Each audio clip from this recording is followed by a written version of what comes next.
aj Česko sú dva národy, kde keď sa oslavuje sa pije, keď si smutný sa pije, keď dojdeš na návštevu sa vypije. Vieš, to pitie nejak patrí ku genéze tých dvoch národov a už je len na tebe, ak to ukočíruješ, či sa z teba stane alkáč, alebo nestane, alebo vieš piť príležitosne.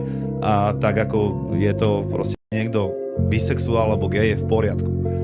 Nech robí každý s každým, čo chce, že to není akoby nikoho starosť, ale keď už sa to začne dotýkať spoločnosti ako také a ovplyvňuje to deti skrz média, nejaké také tie trans ženy chodia tancovať do škôl a robiť tam program s dúhovými vlajkami, proste, že to už nemá nič s homosexualitou.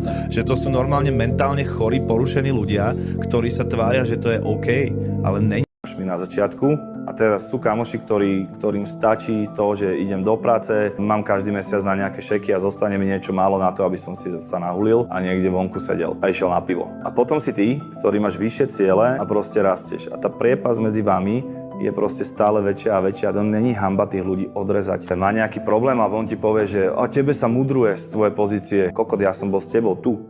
To, že ja som tu, neznamená, že som si zobral výťah a ma tam vyviezol. Takú istú štartovaciu čiaru si mal jak ja. To, že ty si nerobil tie kroky, je koko tvoja pičovina. Že ja mám teraz ťa lutovať, alebo